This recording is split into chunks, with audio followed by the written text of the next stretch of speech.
Police Department are inside making entry. Officers are there, the initial officers, they receive gunfire. They don't make entry initially because of the gunfire they're receiving. We need equipment. We need specialty equipment. We need body armor. We need precision riflemen, negotiators. So during that time that they're making those calls to bring in help to solve this problem and stop it immediately, they're also evacuating personnel. Not say personnel, students, teachers.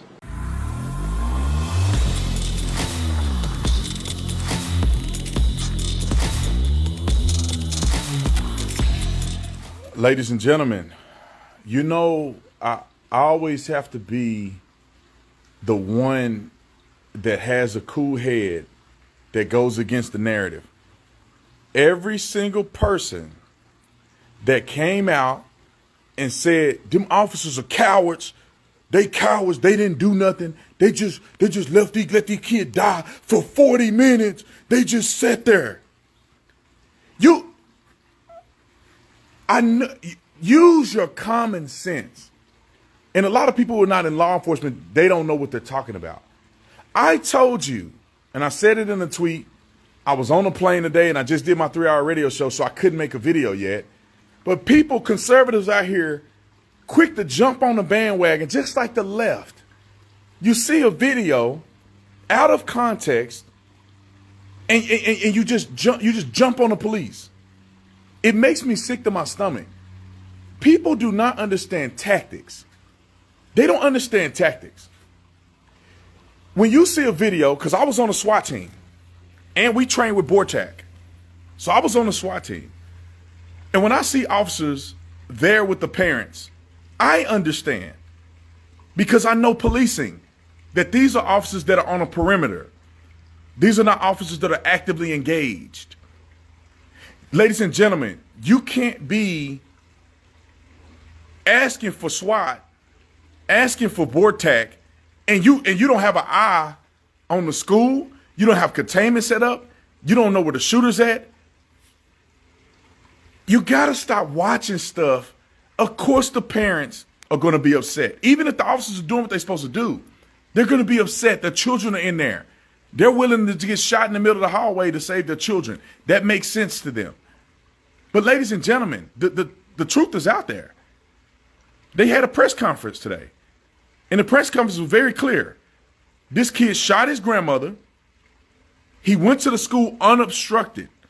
There was no police chase. There was none of that. He shot his grandmother in the face. He went to the school, wrecked the truck in front of the school, jumped out of the passenger side. After he gets out the passenger side, he gets a rifle and a bag. He sees two people across the street from the school at a funeral home. He shoots at them. He goes he jumps a fence. He gets onto the campus. He starts shooting at the school building first. He's not confronted by anybody. He walks into the school unobstructed, and they got the video and all of this other stuff that the investigators are looking at, and they're attesting to this in the press conference. He goes into the school. He starts shooting. The local police, the Uvalde school police, multiple agencies show up within 4 minutes, and they are exchanging gunfire with this guy. They're receiving gunfire. He's shooting at them. They're trying to go into the school and rescue, but they're getting shot. And anybody that know anything about tactics, this guy has outpowered them. They don't have enough. They don't have the guns. They don't have the ammo. They don't have the resources, the shields. They have nothing. They cannot advance on this guy who's actively shooting at them with a rifle. This is not the military. You can't just have cover fire. You got to see what you're shooting. And if they don't have a clear target, they cannot shoot back at him. So while they are trying to get additional resources, and they're attempting to make entry, but he keeps shooting at them, they do not have the equipment. They're outfired. While they're getting the resource together, they're evacuating kids. They weren't just sitting there. They wasn't in the parking lot. hanging out, tickling each other's booties. They're evacuating teachers. They're evacuating students. While this guy's cornered and they're getting shot at. Now, about an hour later, which you guys would understand if you knew how they deployed tactical teams from all around the state, it took some people about an hour to get there. Once the tactical team got there, with a shield, with tactical gear, and all of that, they were able to force entry, go right in and kill him. Now, ladies and gentlemen, it's easy to run your mouth about who should have did what and what and what. People do not understand ballistics. Police officers at the scene initially were not equipped for what they were facing. They had no chance. And if you ask me, they did the best that they can, and they saved a tons of kids' lives. They saved a ton of kids' lives. And according to the information, most of the shooting happened right at the beginning. I think all of the shooting happened right at the beginning. So, it just makes me mad that people have come out against these police officers and didn't have the information. There's tactics, ladies and gentlemen. You need equipment. You need shields. A dude is shooting 223 rounds, 5.56, 7.62. They're going to go through you like paper. And you got a little handgun. Pow, pow, pow, pow, pow. Once you empty out 16 rounds, you're done. Maybe you got a mag on your hip. You 30 rounds, you done. This guy has an AR dumping 30 round mags like it's going with a bag full of ammo. But some of the people who ain't never been in any tactical situation, who ain't never been a police officer, are none of this. They say they should have just ran in there. If you can ID the suspect, you can gain entry, you're not receiving gunfire, then you do have a tactical advantage to go into the school and eliminate the threat. But if you are actively receiving gunfire, what are you going to do? You're going to turn into Superman and the bullet's going to bounce off of you? If you're getting shot, you ain't finna save nobody. And some people say, oh, get your own kids. First of all, the police were saving kids' lives during this whole time. They were evacuating people. But for all the parents that think you're going to run into school and save your kids, that guy would have gunned you down. Now, I see why parents would feel that way, but you ain't going to make it past the hallway. You're in what they call a fatal funnel. There's one little hallway that is the entry point, and you're going to get killed in the hallway. Now, I see why parents are upset. Any parent on here would be upset and wanting to save their children's lives. But to come out and say the police officers were cowards, you're wrong. This is not fantasy world. You don't just show up at the scene and you weren't there. You weren't there. Somebody said the school has like 20 entry points. You can't go. Okay. You're the smart one, right? All these cops showing up, they don't want to do. They sitting in the parking lot. All the cops just sitting in the parking lot chilling. Come on, man. Like, you got to have more common sense than that. Just take a step back. If you hear something that's juicy, like I always say, if it's too juicy, just take a step back and say, you know what? Let me let some more information come out before I start saying that these cops just didn't do nothing because I looked at a video. I've been there. I've been in situations like this, not to this extreme for sure, but I've been in situations like this. Like, you should just ran in there. Okay. You can run in there if you hear shooting or you hear somebody down the hallway or like Parkland where the guy is not engaging with you. You go into school, you get yourself behind cover, work your way up, and then it's life or death.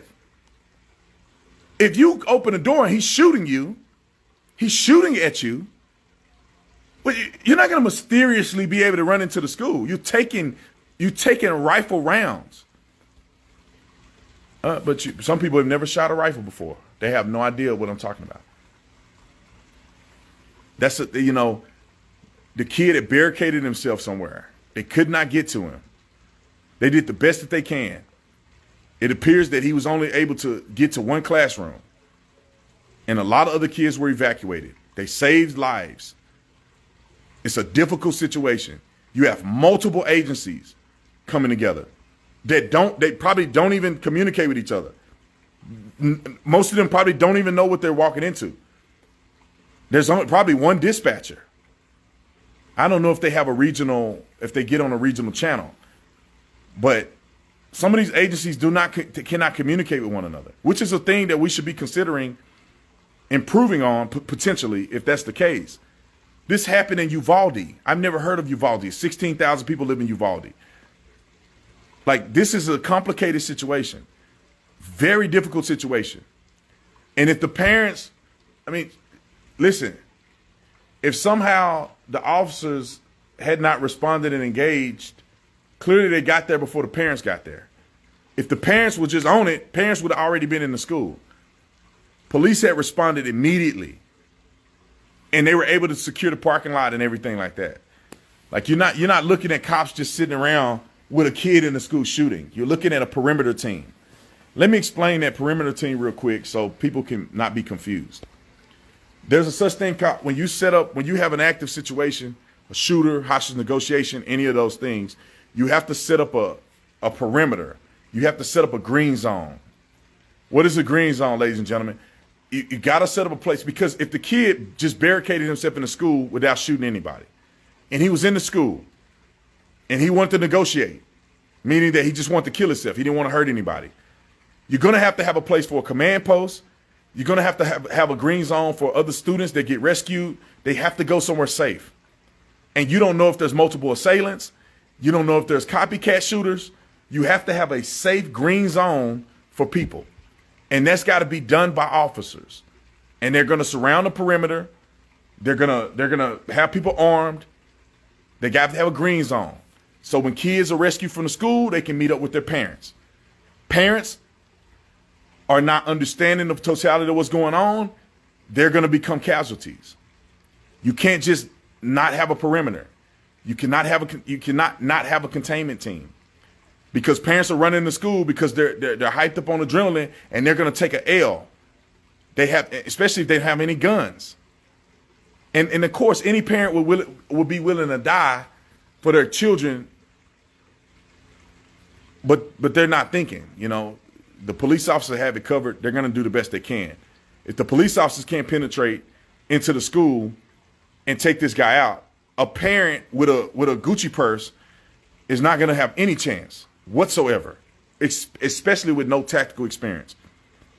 So I know I'm a little elevated in my tone, but I'm very frustrated with people just coming out and saying on a video, not even full context, no evidence, but a video that you see, and you're hyped up and saying that these cops were cowards. Hey,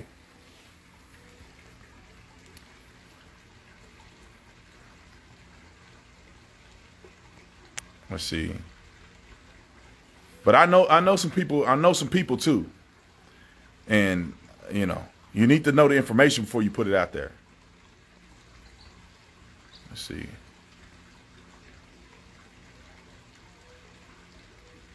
I'm looking at the comments. They weren't equipped, man. It's not a fantasy world. Every police department are not equipped for nothing like that. This is a town of 16,000 people. They probably have never had a shooting in the history of that city, that town. They were not ready, and it's not their fault. They don't have this. If this would have happened in Dallas, Texas, it wouldn't have lasted longer than 15 minutes. If this would have happened in Phoenix, Arizona, if this would have happened in Tucson, Mesa, any heavily populated area, this wouldn't have lasted longer than 15 minutes from start to finish. And why do you say that, Mr. Tatum? Because they have so many more resources. When in Tucson, we got like 4 agencies. First of all, we had the biggest SWAT team, period. So our SWAT team alone, we got the BAT, which is the big ballistic vehicle that can take rifle rounds, can take 50 cal rounds, can take grenades. We had the BAT, we had armored vehicles. We had a full tactical SWAT team that could respond to anywhere in the city within about 10 minutes. We had Arwins, RAM. We had rifles, explosives, flashbangs. We got it all. We would have went into the school. We threw a couple flashbangs in there. That dude would have been dead in start to finish probably 15 minutes. You talking about Uvalde in the middle of nowhere? You got agencies. You got people coming from an hour away. You got people. You got tactical people responding for 70 miles away. 70 miles away. Like, you got to understand how chaotic this was, ladies and gentlemen. But I know the people who are smart, or the people who are at least willing to look at knowledge,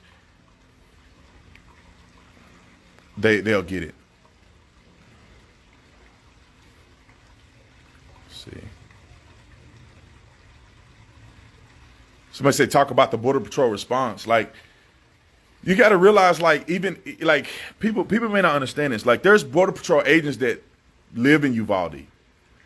Then there's Border Patrol agents that live around the state close to the border. So when you say BORTAC, those are tactical, like the SWAT team of Border Patrol. And they're called out, and they're driving from everywhere in the state, potentially. You know, most of them probably live close to the border. But they're driving from everywhere. They're responding from their house. And I'm assuming a lot of those BORTAC guys probably have their tactical gear in their cars at the house or whatever. But they're responding from the house, man. So the local police don't have the equipment that BORTAC does. They don't have the training or anything. So BORTAC wouldn't have been able to even kill this guy if they didn't have the equipment that they had. BORTAC was able to go in with the shield, and they were taking rounds, but the rounds were hitting the shield. And they were able to press him and kill him. But if BORTAC didn't have a shield, we would see officers dead in the middle of the hallway. So I just need people to understand that. Think, if it sounds too juicy, take a moment, relax, get the information first. I love you guys. I'm out. I'll be able to come back on here in a minute. I just finished 3 hours of radio. I've been flying since 6 o'clock this morning. I need to take a break. I'll come back and I'll have a conversation with y'all about this if it comes to it. See you later.